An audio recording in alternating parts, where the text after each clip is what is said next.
ඉතින් අද අප වීඩියෝෙන් කතා කරමු චෙෆ් කෙනෙක් විදිහට ජපානට එන්නේ කොහොමද කියලා. ඉතින් මුලින්ම කියන්න ඕන චෙෆ් කෙනෙක් කියන්නේ අත්දැකීම් ගොඩක් ඒ වගේම එක පැත්තක් නෙවෙයි කෑම හදන පැත්ත විතරක් ගැන නෙවෙයි හොටෙල් එකක වියදම ඒ වගේම හයිජීන් පැත්ත ඒ වගේ දේවල් බලන කෙනෙක් තමයි චෙෆ් කෙනෙක් කියන්නේ. ඉතින් චෙෆ් කෙනෙක් වෙන්න අත්දැකීම් ගොඩක් තියෙන්න ඕන. ඉතින් චෙෆ් කෙනෙක් විදිහට ජපානට එන්නේ කොහොමද?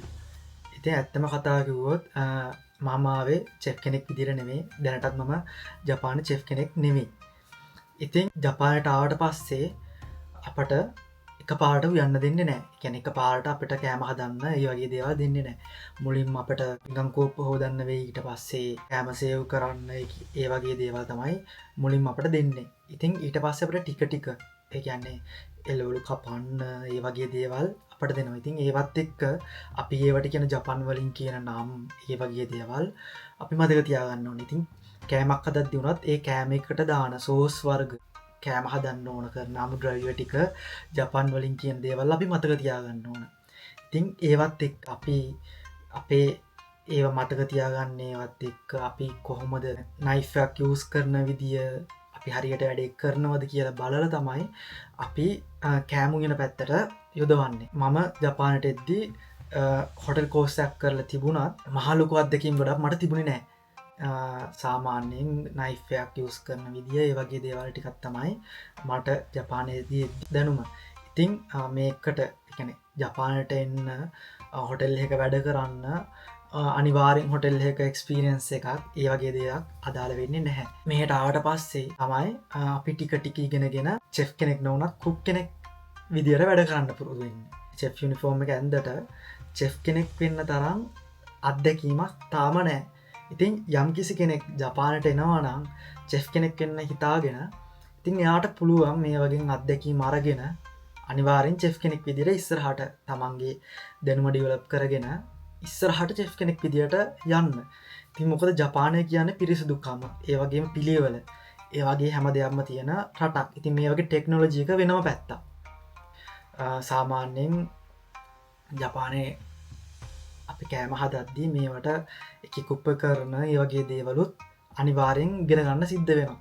මේවා යූස් කරන විදිය, මේකෙන් මොකද්ද කරන්නේ, බටන් ගැන එක බටන් කියන්නේ එක මැෂින් එකක තියෙන බටන් වගේ දේවල් මේකේ බූත් මොකද්ද වෙන්නේ වගේ දේවලුත් ඉගෙන ගන්න සිද්ධ වෙනවා. ඉතින් මම හිතනවා මේ වගේ රටකට ඇවිල්ලා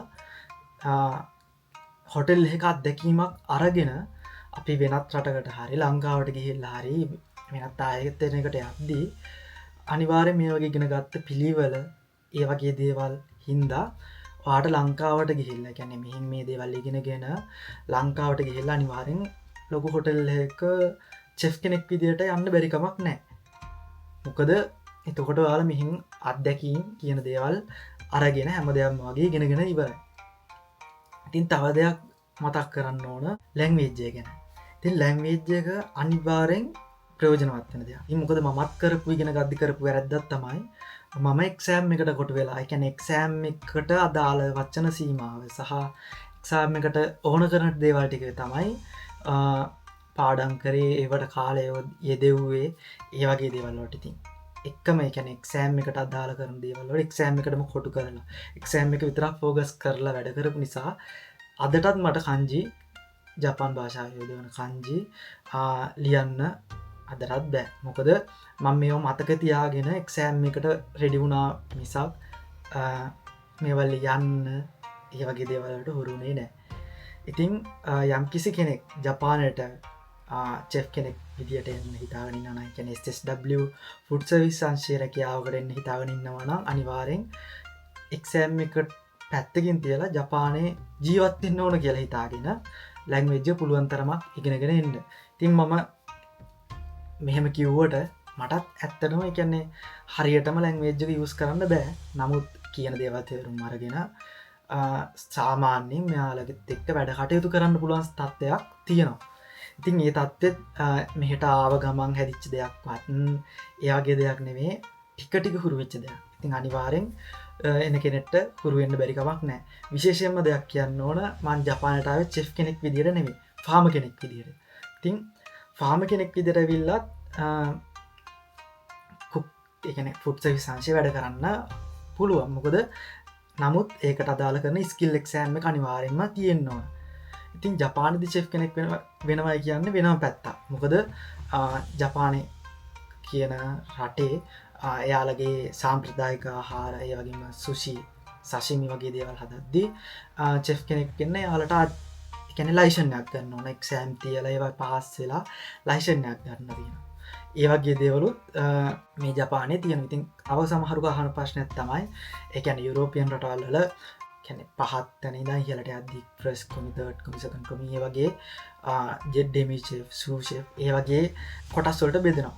ඉතින් ජපානයේ මම දන්න තරමින් එහෙම කොටස්වලට බෙදීමක් නැහැ. කැනෙ අපේ හිතමු වෙන යුරෝපියන් රට කෙනෙක් මම එයා ෆ්‍රස් කොමි චෙෆ් කෙනෙක් කියලා එයා මෙහටාවට පස්සේ එයාට ෆ්‍රස් කොමි දෙයිද නැද්ද එහෙම දෙයක් තියනොද ඇද කියන එක ඒගැන් මම දන්නේ නැහැ. මොකද මෙහි කෑම සහ යුරෝප් කෑම සාමාන්‍යෙන් ගොඩක් දෙවල් වෙනස් හදන විදිිය වෙනස් යොදවන අමඩෝය වෙනස් සැර රස හැම දෙයක්ම ගොඩක් වෙනස් වෙනවා. ඒක නිසා මෙහෙ කෑම ඉගෙන ගන්නවා කියන්නේ වෙනම් පැත්තක්. යුරෝප් කෑම ඉගෙන ගන්නවා කියන්නේ වෙනම් පැත්ත.